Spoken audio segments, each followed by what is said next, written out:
Bonjour, welcome to a new episode of Climate of Change. Today we have a very special guest who is very close to me, but I'll explain that later.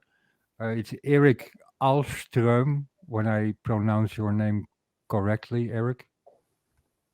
Sounds good. Sounds good. Erik, you are the founder of something we called Plogging. And you actually changed my life, but we will get into that while we go. Could you please explain who is Erik Ahlström and what is Plogging? Well, Wim, to be quite frank, how long time do we have? We have an hour. Okay. I hope the listeners will both listen and be able to understand my Swedish accent here. Well, just to do it briefly, I'm the reason why I'm named Erik is because I'm born in the U.S. But that's it. So it could work both in Sweden and the U.S. But they decided to move over to Sweden when I was only 1 year old. So I have a dual citizenship. So I'm not only European, I'm also American. So I like to go over to U.S. to do some plugging there as well. Mm-hmm. Well, anyway, so I'm sort of outdoor nerd, and I've been organizing different kind of adventure racing and multisport and ski mountaineering and trail running for almost 40 years. Wow, that's a long time. Yes. And that was all up in Sweden? Yes, I've been when I was living down in Switzerland in a ski resort called Verbier, and I was gonna do a short history of it all started. It was when I changed my life. It was I was an engineer, but I didn't really know. I noticed that I was not really an engineer in my heart, and I didn't really understand how a traditional drawing looked like, but I was keen on skiing, and then I spent 6 winters down in Switzerland, and then I was training for a race called Patrouille de Glacé. It's a ski alpinist race going from Zermatt to Verbier. Unfortunately, I broke my leg just 2 weeks before the race. I just slipped on an icy spot. Then I was laying in the hospital and I didn't know what to do. And then this was 1992. No, let's see. No, 91, whatever, long time ago.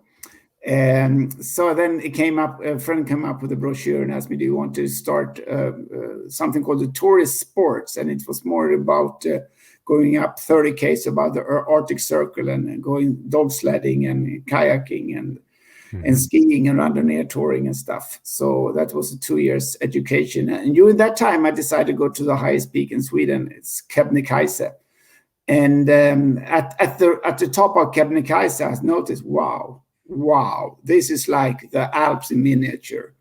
Yeah. So then it's maybe a sort of a revenge. I couldn't do the race down in Switzerland, so I decided to do something similar in Sweden. So then I was creating a new sport and a new race called Kebnekaise Classic, and Kebnekaise is the highest peak in Sweden.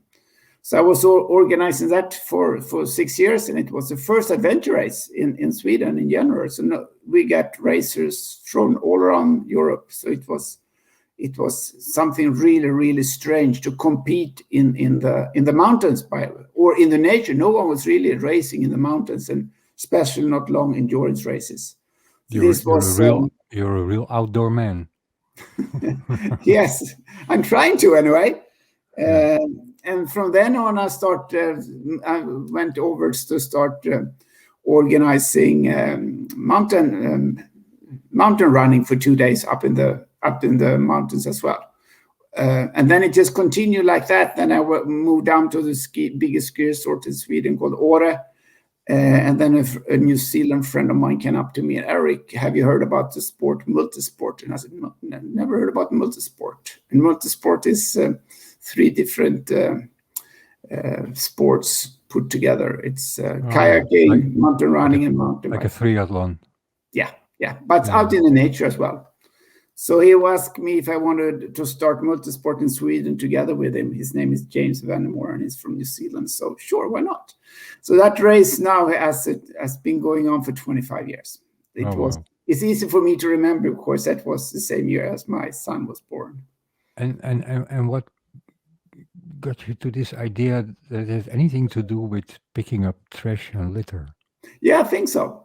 The thing is, everything is connected. If you get a special sense of nature, if you get we're working on relationship, and you have to have relationship to your body. You have to have relationship to nature. If you don't respect nature, then you don't really give a damn. You don't give a damn about law. You don't give a about health. You drink and smoke, and you don't really care. And I think everything is connected. So that's, for me, it feels like a red thread there. So bringing people out in the nature and doing kinds of adventure racing. And now suddenly we talk about run, but run with a purpose. Wonderful. And I saw on your Wikipedia page that you came up that you and someone else came up with the idea of plogging in 2016. Yes, it was like this. For me, I told you that I was living in this small ski resort, Åre. Well, it's not that small anymore. It's been growing a lot. We have had the World Championship in downhill skiing, and now it's turning more and more into a summer destination as well, with hiking and trail running and cycling downhill and regular cross country as well. So I was living there for 20 years, and for me it was just, well, it should be clean in a ski resort, no big thing. Yeah. So I was picking up garbage while I was walking with my son to school or to the supermarket. It was no big deal. And then I was also start organizing different cleanups for the community, both in the spring and the fall. And I said, wow, that was also easy. Everybody liked the idea. We get free ski passes that we has for lotteries. We get hamburgers from the local supermarket. So everybody thought it was a great idea. But then I moved down to Stockholm for like 7 years ago, and I noticed, wow, this was a different story. 2 million people live in Stockholm, and it seems like it was it had changed the whole mindset. Now I talk about Plogga mind, and this is the mindset here was could be trash laying around for weeks. No one was really caring. No one was picking it up. And I noticed, even though I was stopping in some spots and start picking litter, no one was really taking notice of it. So I didn't know how I could make a change, because in Åre I made a change. I got my own litter bin when I turned 50. It's on the it's in the super. It's information there. And then my girlfriend, she lives in the west coast of Sweden, and they have another sense of humor than we from the east coast have. So she came up with the name Plogga, and Plogga stands for, as you said, is plocka in Swedish. Plocka, like pick, plocka something, and then jogga. And a lot of people have come up to us and said, we've been doing like picking up trash for a long time, but no one have made up such good word. So the word, it's also, we're talking about the new word for the 2020s. And so I think you don't say like pick and trash or pick and jog or, so that's really one of the good things about it, that the name is so brilliant. Well, anyway, I've been a good name. As I said, I was working also for Salomon. I was the one that started something called the Salomon Trail Tour here in Sweden together with Salomon, and now we have a really big interest in trail running. So I know a lot of big community in the trail running and running family. So I was starting. I invited some of my friends for picking up garbage. And I noticed in their eyes, it was something. It was a spark. It became like a treasure hunt. It was not only me that got those eyes. It was the people around me, and it's like you want to reach that trash first. So it became like a hunt, and I was really surprised when I saw the the energy when they find the trash. Because when you're adding the endorphin and the adrenaline, it becomes like it's very, very inclusive. So I will maybe talk about that, how inclusive it is compared to a lot of gymnastics and so on in schools. Yeah, yeah. Well, it's wonderful. It's a wonderful story, Eric. And as I said in the intro, you changed my life also. And let me clarify that one for you. Um, I used to live in the Netherlands, and I was doing my stuff, and I've got a corporate background, so I was working and earning money, and while we were at it, destroying the world, and no conscience whatsoever. And after a couple of years, I had some creative agencies. It got difficult because there were some economic circumstances in the Netherlands that were quite harsh around 2008, 2009. And somewhere down the line in 2013, 14, I just, I didn't listen to the alarm bells in me. So I just had a classic case of a burnout, and everything went wrong. Wow. Anything you can imagine went wrong. And after that period, okay, so I am, as you said, I'm 50 now. So what's next? Well, you got 10 more years until you reach my age. So Well, no worries. and I You can thought take over for me. you're an example to me. And so voila, and I thought, okay, now what's next? So I had a couple of very good old friends here in Nice, France, and they said, "Oh wow, Wim, what happened to you? And please come over here." And then I looked at the Mediterranean Sea, and it was looking like I was looking at a sea of infinite possibilities again. Clear view, open surfaces. And I thought, what I'm going to do? I'm going to basically reconstruct my life, and I want to reconstruct myself because I've things to do here. There were a lot of cleanups in me that were highly necessary. And well, having said that, met people, doing my stuff. One day, get in contact with some like-minded people, and then I started an association to open conversations about what we called in those days a caring economy. So not an economy that puts profit on the first place, but an economy or a society that puts caring for each other, ourselves, and the planet and all life on it in their primary goals.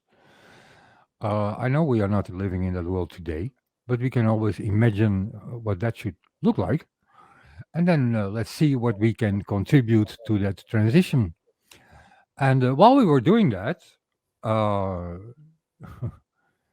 I was looking around and searching online, what kind of people are out there that are taking action, towards a better world. And and then my eye just, I don't know when or how, I just read an article about blogging. When was this, you said? When? 2016, Right. in April, May 2016. And I looked at it and I'm like, I don't know, I like this. Because it's such an easy thing to do, and you activate people to take care of themselves, because you're actually doing something with your body and mind, and you're doing something, which is always good. And while you go, you actually clean up some litter and some waste on the streets here, because also over here, it's the mentality of people just drop it. It's a problem. So I thought, let's go do this. So we got together with a couple of people, just like get together with a couple of people. We just went, and it evolved in different formats, because I was looking for. I have a business and a business development and a marketing background. So I was looking for the ideal format that it would really take off, because I saw the potential in it. And so, well, we go. And first we did it very sportive, then a little less sportive. And we had a fitness trainer leading us, but it was a bit too much. And so we had all kinds of, um, forms and shapes on it. And finally, after a while, we found a way that apparently became very attractive, and then it totally exploded. It so I have a history now of over more than 3 years doing plugging every week, at least one time a week. We organized, World Cleanup Days in Nice in September. The first time we did it, we had 500 participants. We had no idea what was happening here. Even local people here told me, people are not so aware of the environment, and they're not willing to pick Mhm. up litter because they pay taxes. Municipalities should do that because we pay taxes. So there were all kinds of resistances and excuses not to do this. But Wim, how many were But running and how many was walking? well, in the beginning, the majority was doing jogging. When became bigger, there were more people walking. So it moved a bit. The larger events went a bit more like cleanups, and but it got a lot of attention uh, of the media. We've had so many TV interviews and radio interviews. It actually got me myself as being the face of that movement on national television, explaining that everybody should take a better care of themselves, each other, and all life on the planet. Amazing, amazing, Eric.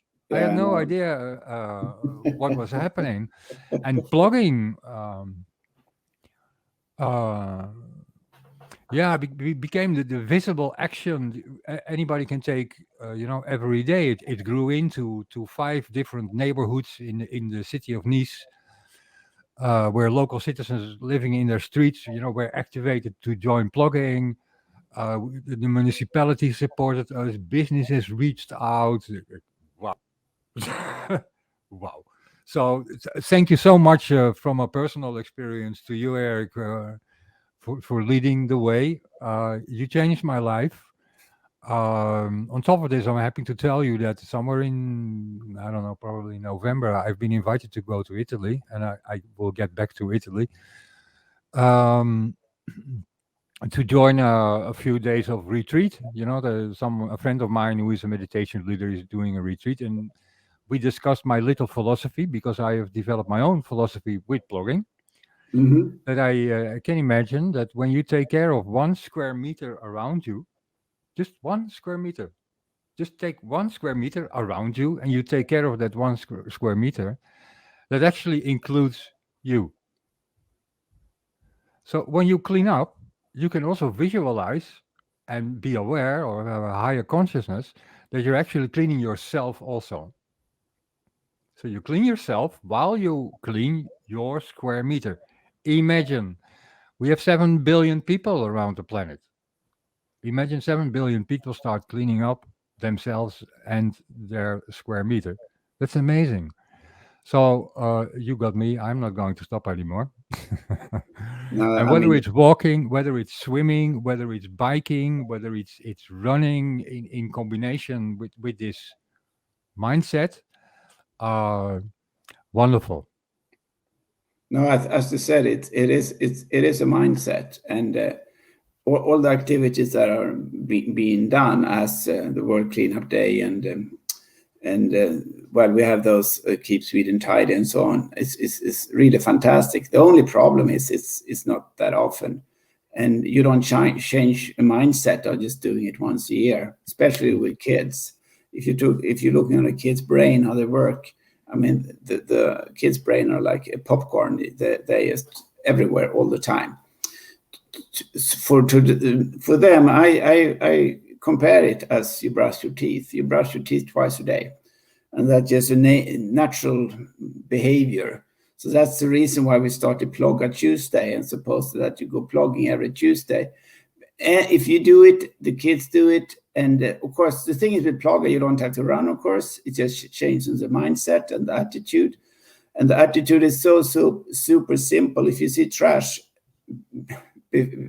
ahead of you, just pick it up, just do a correct Plogga move, and then the people behind you see that you do that, and you're not employed to do it. You're just a regular person that feels like that garbage there doesn't belong there.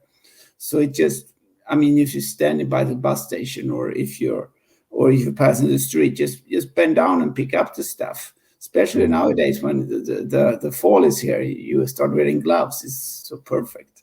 So that's the whole thing. So it's just a mindset, and I wish it will be like that, because it's so, as I said in the beginning, it's so inclusive. If you compare it to the gymnastics nowadays, it's so. I should tell you the story with how we do something called school running or school jogs, and you do a loop around the school. And the thing is, the kids are good on schools. They do 5 loops. The ones that are bad on gymnastics, they maybe do 1 or 2 loops. And what happens then, of course, because they share some money to the Cancer Foundation. The one that are good on running, they say, yes, look how much money I collected. And then they go and one more turn, one more. And the kid that are really bad on gymnastics, he hates it. He really hates it. Feel like he's a loser. But if you would instead combine plogging to this one, then those two, instead of making it into a diversion, like the good runners and the one that aren't real gymnastic, if you let them connect, then then, for instance, if you know that, which is so important in our current society. Yeah, I mean, if you know that a plastic bag takes 55 years until it disappears and so on. So that's, which is really important, this one, the connection with people. Yeah. Because we're so disconnected. We're more connected than ever before, and on the same moment, we are also disconnected. Yeah, and that's also, when I have my lectures, I normally stand up and ask people to stand on one foot and to get connected to nature, because we're walking around with shoes that are not made for. Yeah. I compare it to hands and feet, and our feet is put in a prison 12 hours a day. And if we move our hands all the time, they are strong and powerful, but 30% of our muscles are in the foot, but we never work with our foot. They're so weak. It's like building a house, and if you don't have a good basement, then the house will fall down. That's what our bodies are doing. Yes. And we're walking more and more on hard asphalt, and we don't spend enough. We don't spend so much time in nature. We don't go on the surface that are not. And we're walking on our heels instead of on the balls of our feet and things like that. Yeah. It's a wonderful message. That's when I have talked about plogging. I talk about the big 5s, and the big 5s is, number 1 is the one we started with. We're not moving enough. It's just we're getting more and more connected, to the telephones and the computers, and we're made to run, we're made to move, but we spend average 14-year-old only 9% move enough. So we are easy. We make it too easy for us. We're lazy people. That's the reason we don't really walk. We take the electric scooter, we take the subways, and we don't escalator instead of the regular stairs. So it's really weird. And we take the car to the gym, and then take instead of walking or running to the gym. What's the 5 you just mentioned? Okay, number 1 is we're not moving enough, so we have to start moving. And the number 2, it's going to be more plastic in the ocean than fish in the ocean by 2050. And of course, if you start looking how the Mediterranean look like, if you start looking how the Baltic Sea look like, we have so much garbage, so much trash. And now with the plastic is a great thing, of course, but it's too much, it's too cheap. It's a big thing. I'm living in front of the Mediterranean Sea. It's so polluted. Yeah. So the thing is, when all the trash enters the sea, it's more or less impossible to pick it up. Okay. So we don't move enough. We have more plastic around us than we need. Yeah. And what are the other 3? Number 3 is the wildlife. We're killing the wildlife. We already killed about 60 of the ones with spines, and a lot of the birds, and they got plastic that they think is food, but it's not food. So they starve to death when we throw out aluminium bottles or out from the windows of the car, and then the cutting machine comes, and then the farmer comes and take the big balloons into the farmhouse, horses and cows, and they cut up inside from the pieces. So that's number 3. And number 4, it costs so much money, and it's I mean, we could use our tax money for something else than to paying people for picking up garbage, because it's just, well, we're throwing garbage, so why is that? We could use the money for so much better. And the 5th one, I call it the broken window theory, and it's more or less in a clean and beautiful environment. We trust each other. We get I compare it to a clean or dirty bathroom. You don't want to go into a dirty bathroom. You don't want to spend any time there. It's the same.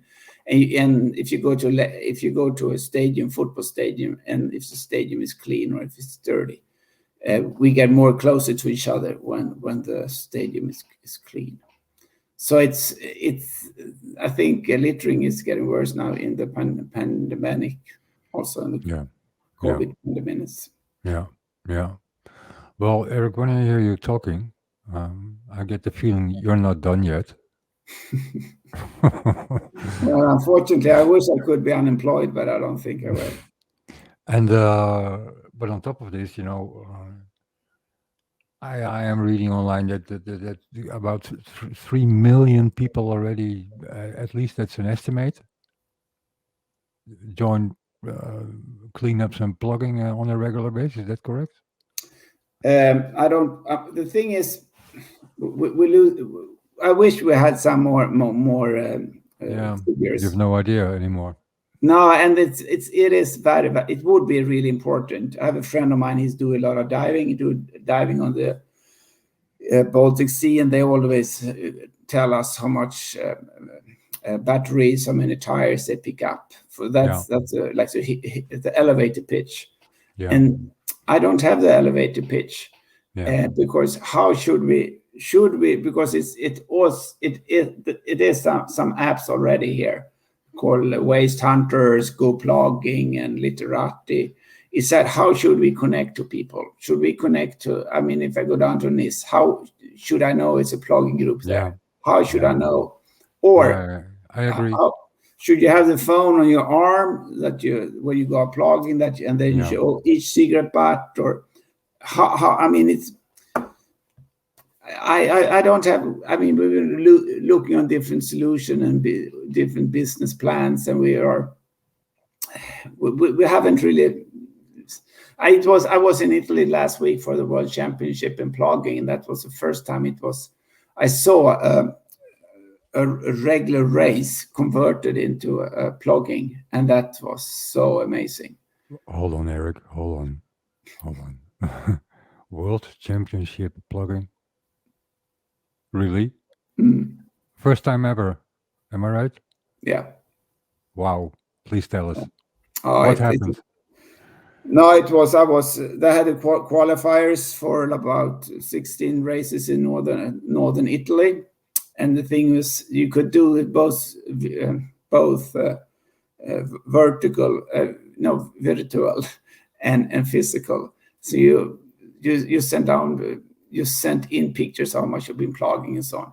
So they had 50 racers in northern part of Italy, and they set it up as a regular race, a regular trail race. You get you get a bib, you got a GPS puck. It was sponsored tents. They had the opening ceremony at a big ice hockey stadium. 2 mayors from the different villages were there. The only thing that were really different, you get the goodie bags, and you get as you do in a normal the warm-up party and so on, except you got 4 big bags, empty bags. Okay. And the routes looked a little bit different because the race was like this. They were supposed to be out running for 8 hours, and then it was up to the people to set up the tactics. And the tactics were like this. Start was there, and the finish, and it was 2 mandatory checkpoints. And the checkpoints is with food and drinks and so on.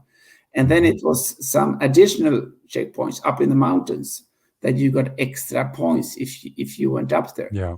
And Yeah. up in the mountains is also, of course, no trash. And the thing that they did for each trash they found, it was different point system. So if you find a cigarette butt, that was 5 points. If you find a PET bottles, that was 200 points. All And then right. also, Yeah. if you were running long distance, then you got extra points as well.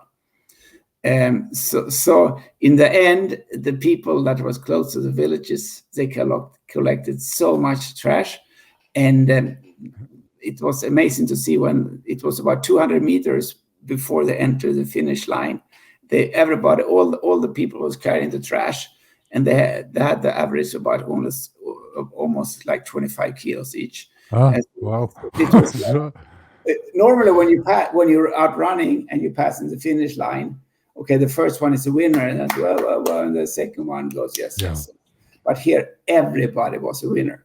Yeah. Everybody, and the whole village was just standing on, just thanking them for Exactly. cleaning up Exactly. Everybody is a winner. yeah. And then when That's a beautiful phrase, Eric. yeah, and then when they Planet ended the wins. things, and then everything was we cut up all the bags, and we divided it into different fractions. And if you found a PET bottle, for instance, that was converted in much of CO2 that you were saving the planet, Yeah. instead of it laying there, it was you adding extra points. So now I will send you some links. If you go for the World Plogging Championship in Italy, you will see some. Yeah, It's really please send me amazing some what's happening. links because when we are ready to publish this conversation, we will accompany it with some links so people can get more information. And I hope that everybody who's listening can't wait to get out and start cleaning our environment, because that's at the end of the day, that's what it's all about. And while you are doing it, you're actually cleaning yourself. It's Yeah. brilliant, Eric, what you have done and what you are doing. So please keep going. Having said that, how do you see the future? Because you said something about giving points for every cigarette butt. In my experience here in Nice, France, we did a couple of sessions with children. They love it because for them it's a real treasure hunt. Mhm. And when you start to do something like a gamification, so every cigarette butt gives you so many points, and who has won many points, and then Yeah. you give a trophy, or you give something nice back. Mhm. That really gets that really gets everyone going, huh? Yeah, as I said, and the kids that normally don't move, the kids that don't like to move, when they start, if you said that, oh, we should pick up litters, and this, no, that's no fun. But when they start running, and when they move, they don't understand. When they come back, they sweated, they're tired, they're so happy, the eyes are shining because they've been moving, and especially is no. It's no pressure. It's not like you have to run fast, or you have to be run long, or you have to be strong. No, you don't. You know that okay, that PET bottle never disappeared because it becomes microplastics. So those kids could be the winners in those teams. So Yeah, I everybody feel it wins. is really team building. Well, that's one of the things that I can confirm to you, thanks to plugging. I think in 2019, let's say a full year before COVID and lockdowns and stuff like that, because that was quite harsh here in France. Um, we reached a number of more than 2,000 participants in our weekly plugging in total in a year. So that No. actually means, and some people, they return all the time, and other people just, they join 2 3 times and then they drop off, and someone else comes in. It's a quite, it's moving, and it's never the Mhm. same. But I have had the pleasure to meet so many people. It's and that's why I think connection is also really an important element in it. Because I agree with you that we're totally disconnected with one in each other. We're totally disconnected with the planet that is actually giving life to us. Mhm. Yeah, and so this also opens up all kinds of new connections with people you would otherwise never met in a very pleasurable, open, transparent way. And it's almost like a running dating site, you know? Yeah, yeah, correct. Yeah, it's wonderful. So it works on the social front, it works on the environmental front, it works on the health front. And I would like to share something else connected to this one. Of saying, okay, maybe we should, introduce a kind of an incentive, which is like a complementary currency. Uh, just give people a token when they join a plugging session, and when they have gathered five tokens to be in that plugging session, that five could give them a benefit in a local shop for local products, or that could Mm. give them a benefit of free transportation in the electric tramway. There are many ways you can connect, to your local economy. It's close to my heart, Eric, because look, here's the token. Mm. It's right around my neck. All And right. that brings me back to what you said before, point four, when I'm not mistaken. We need to find a way to create a care economy. And what's a care economy? That people actually get paid to take care of their environment and themselves, Mm. and not get paid to destroy the environment and themselves. Yeah. Especially, I on some places that are, that's also like we have in Sweden now. In we are trying to get rid of the single-use plastic and the small disgusting cafe, the what do you call, yeah, single-use plastic mugs and so on. So if you Yeah, bring your own mug, if you take your own mug to the 7-Eleven or some of those fast food thing, then they get a discount. So it has to be both from up yeah, from the government. The government said, okay, we would take away all the plastic, single-use plastic, and it has to come from us as a consumer also. Like when we go into supermarket, like we should ask, oh no, I don't want to have my coffee in a single-use plastic. I bring yeah. my own, and so Mm, it's a combination of I agree. in LA, for instance, at the airport there, they don't serve. You can't buy single-use plastic waters. You have to bring your own water bottle. So it's just in a couple of years it will be like that for sure. And Oh yes, it will not be trash. It will be something that we reuse because we already using too much of our resources. So we yeah. can't let the stuff laying on the streets, and we can't burn it up either. We have to reuse it, reuse it for sure. Yes, and I when I talk about my local situation here in Nice, and when I talk to people basically all around the planet, because I've got people in New York, I know that are working on doing more and more cleanups in New York. He asked me to share my experiences with them. Again, Eric, you changed my life. It's amazing, and I think this is really important that we understand that it's not just a job of the local municipality, to take care of the waste. It's No, too simple. yeah, We all have a responsibility in this, yeah, and I actually um, only had positive, constructive experiences talking to the local municipality, because when we started this. Back in 2018 with blogging and the first World Cleanup Day and stuff like that. They were looking at it like, who are these people? I'm Dutch, so I'm not from here. So who is this guy? It was totally new, and not many. There were not many non-profits. There were not many associations. There were not many collectives that were organizing cleanups. But when I look today, it's enormous.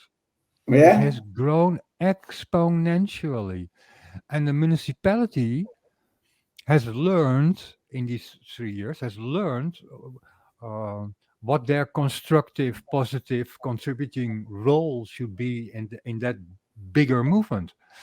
And I developed, an idea of myself in it also, that we need to go from what I call ego to we go. So just put a W in front of it, please. It's not about you. It's not about the government is not doing anything. It's not about the business are doing it all wrong. It's not about being against something. It's not about that at all. Mm. It's about having the mindset that we need to take care of our own square meter, including ourselves, Yeah. and that we need to take action to actually realize that so it becomes available to everybody. That's it. That was we created something called a Plogga, and that's a Plogga station. And a Plogga station is something that you could put up outside your house or outside a supermarket, or you could put it at the reception inside. What's And the Plogga station? The Plogga station is like, and then it's just a piece of metal with signs, and then they have 200 small pieces of recyclable bags, and you pull one. So when you go out from your reception at work, you see the Plogga station, and then okay. So you bring a bag, and then you collect some.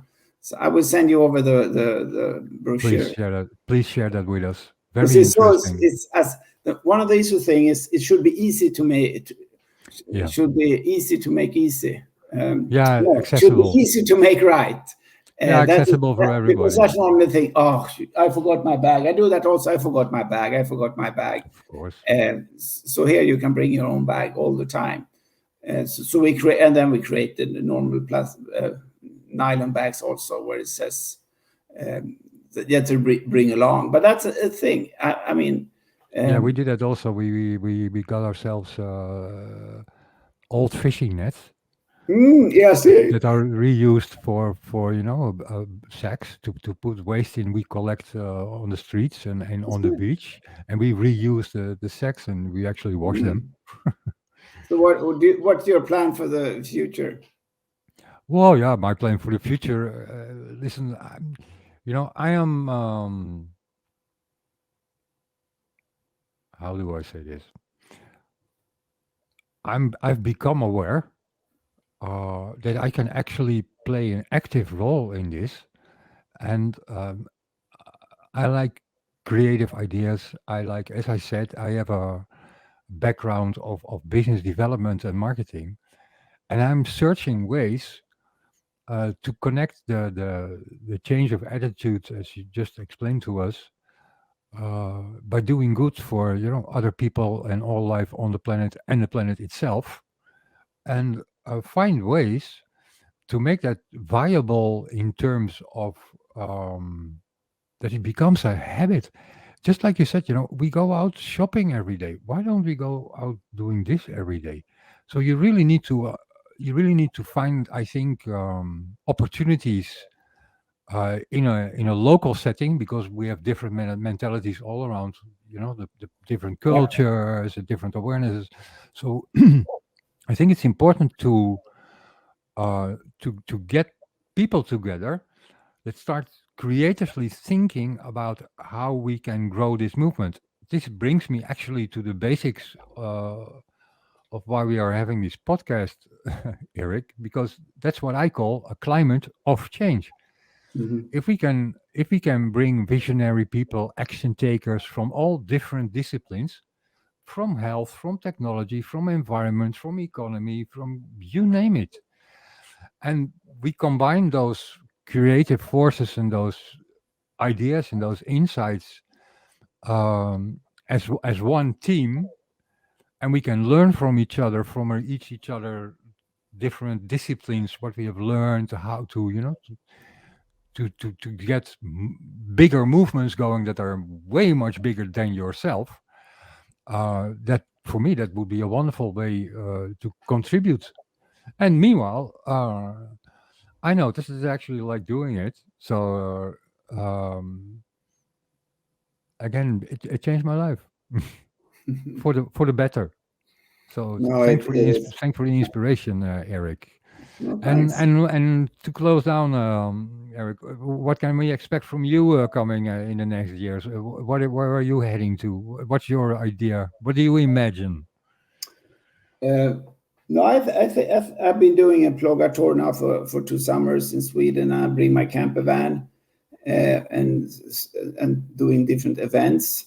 and I think that's still really important. I will probably this fall and winter, I will take the camper van down to France and Spain and Portugal, You're and very also welcome. thanks, and meet different ambassadors and do different plugging events. But it has to be, we had to find a way to connect and measure how much measure how much trash and how much you've been running, and should that be through an application on like Pokemon Go, or it has to be something. Yeah. Should it be on the phone? Should it be on the computer? Should it be? I don't really have, because we have to connect the whole globe, but I don't really know, because we don't have the finances. We haven't really grown. The way we're making money now is when I have lectures and go out plugging with different kind of companies. So I wish we had managed to get some money so we could hire and make a secretary. So we will start looking into more, because we divided both into a business model and more NGO, and we're going to work more with the NGO ones. Otherwise, I like it to be like Greenpeace or World Wildlife Foundation or something. I understand, and I think data collection and make it transparent and shareable and fun. Fun to do. I think Pokemon is a good example, but Pokemon is, by the way, a horrible game. Yeah, but it was very successful. So let's learn from the way and I'm not really a gadget person myself, so I'm not. People ask me how should a perfect Plogga app look like, and I said, I don't know. We have to collect data. We have to all the if you Google for plugging posters, it will never stop. Your screen will just go forever. It's so many plugging groups all around the world that I don't have a clue of how many there are. Maybe I'm glad I don't, because I still have a lot of. Yesterday I was. Tomorrow I will go into a studio and do a commercial for Volvo Korea. So just and then Portugal on Thursday. But that's also, I will meet some of the municipals and talk about how you can set up, because I think it's good to have a World Championship or Olympic Games in plugging. And those it was amazing how they did. I think the whole gamification, whether it's online and offline, if you find the right mix between, you look at it in a hybrid way, offline and online, you do a kind of gamification that actually produces incentives for people that are, actively involved.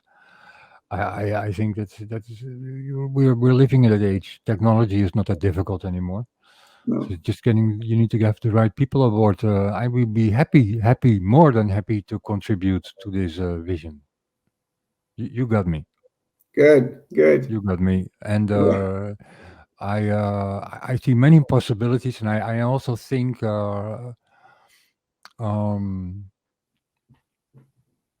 it will be these days, while the environment becomes more and more a topic in our daily news and in our media, which is for the bad reason, but on the same moment, it creates an opportunity, because people are more open to have conversations and to look at opportunities to actually change our behavior, because the awareness now is growing that we just can't go on like this anymore. Yeah, and the young kids, they want to start working for companies that share the same values as they have. So if you go to ISPO and those events, everybody talks about sustainability. It's just and the environment. So it's just it's hard to tell who is greenwash and not. And at the same time, they have to they have to support their shareholders and so on. Yes. Yeah, we're not there yet. It's not a perfect world, but it is shifting. Yeah. And it's the thing with running and picking up garbage. It just burns more calories than normal running. So you could have it before you have a normal run or after the normal run. It's just It's changing the attitude. And while you are moving, and while you are out there, and while you are feeling your body, and while you are taking care of the environment, and while you are Yeah, meeting like-minded people, you get more happy. And when you get more happy, what happens? You actually start changing your food routines also. yeah. So it all works. It's everything is connected here. Eric, it's almost we're almost 50 minutes into this conversation. You see, Wow, time flies. the Um, thing. is there anything we missed? Is there anything you like to add? Is there anything happening in the first 3 months coming you'd like to address? No, no. Well, I hope I will go down to Southern Europe and spend the winter there, and maybe to go do plugging with some.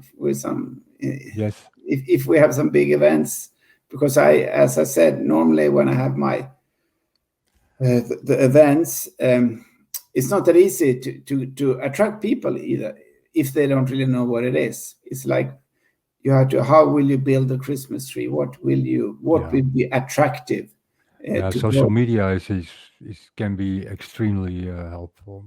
Yeah, yeah. In 2019, I personally did with a team of people around me. Uh, they were brilliant. So we had people, doing Instagram. We had someone. I was doing Facebook myself. We had people on Twitter, and there was a certain moment in time.